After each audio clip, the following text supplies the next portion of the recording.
Hello and welcome to episode 233. Today's episode is all about the value that you bring as a woman veteran. But before we go into today's topic, I want to invite you to come join me over on LinkedIn on Wednesday, August 28th at 1 p.m. Eastern Standard Time, where I'll be sharing with you how to effectively communicate your military experience to civilian employers. And I get it. If you are still 6 months to a year out, you may be thinking, this isn't for me, but I want to encourage you that this is for you. The more you know earlier on, the better. The more you can repeat, the more that you can learn ahead of time, the more equipped you're going to be for successful transition. And listen, this is one of the reasons why I am so passionate about a newsletter, monthly LinkedIn Live events, because I want you to come and network and ask questions.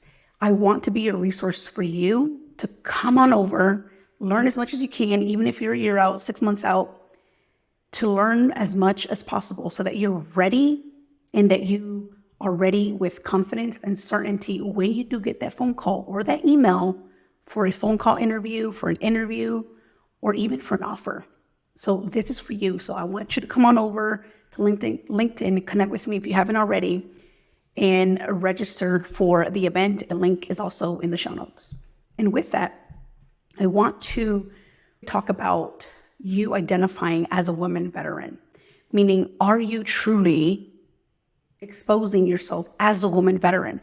Meaning, are you being visible on LinkedIn? Is it on your headline, woman veteran? Is it on your summary, your about section?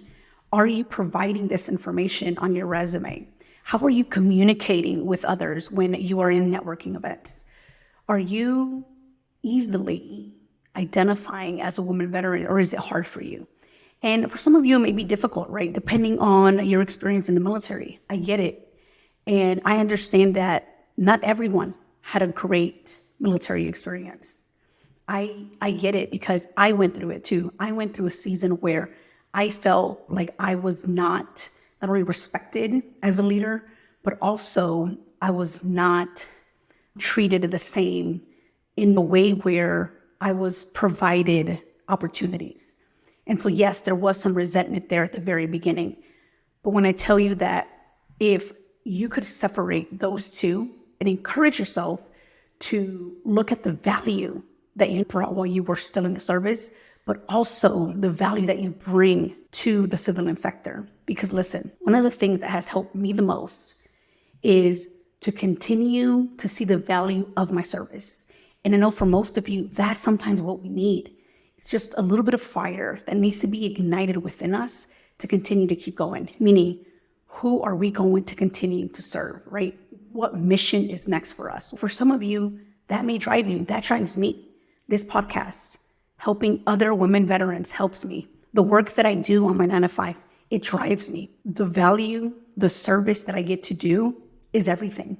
And so I want to encourage you in this moment, if you possibly feel alone or isolated or just don't want to be visible to others as a woman veteran, I want to encourage you to take a moment and ask yourself why.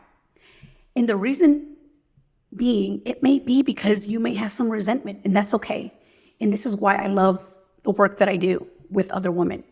Some women don't want to go into leadership roles in the civilian sector, even though they were an O3, a captain, a major, although they were in company command. Senior non-commissioned officers don't want to go into leadership roles because they don't want to continue to be ignored, or they are scared that they are not going to be welcomed. And my hopes for you is to not go through that, because listen, civilian employers are ready and eager to learn from you.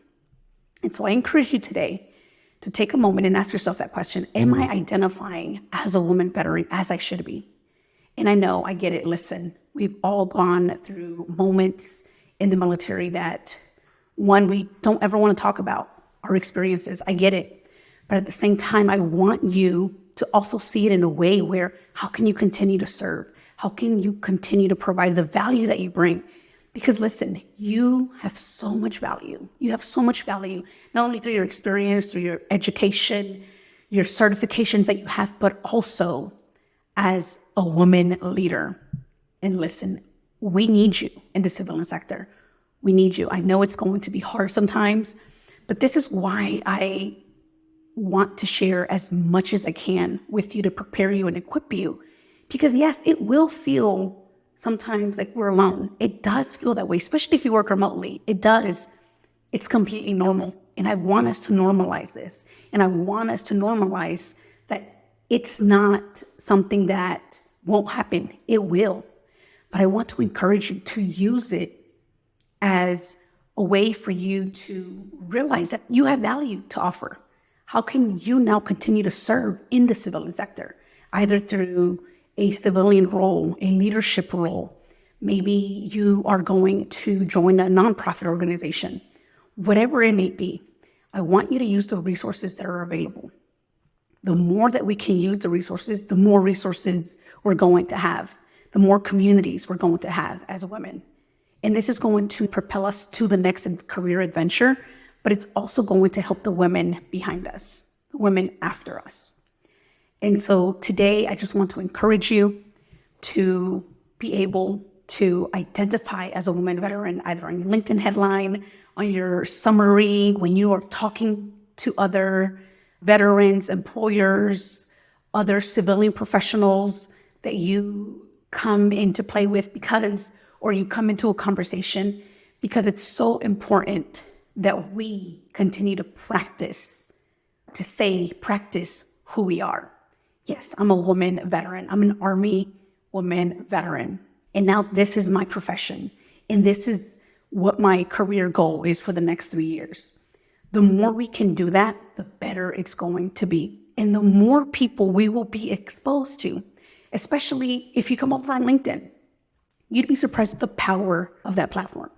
I mean, if you're not posting on LinkedIn, that should be a sign. I'm connecting with more women, and I see that more are posting, which is great. And it's also helpful for employers to find you, which I will be talking about in my next episode, using LinkedIn posting to your full advantage as a woman veteran, how it's going to help you to find more opportunities, to find other people that will connect you with other people that will connect you with other people to help you find the job opportunity that you possibly couldn't even think about or couldn't even imagine. So today, I want to encourage you to go out there and let everybody know that you're a woman veteran, that you're a military woman, and the value that you bring. And this is why it's so important for you to come join me, if you haven't registered already, on Wednesday, August 28th at 1 p.m. Eastern Standard Time, where you will learn how to effectively communicate your military experience to civilian employers. All right, I hope to see you there. I hope you can join me. Come connect with me. Everything is in the show notes. Have a beautiful rest of your day.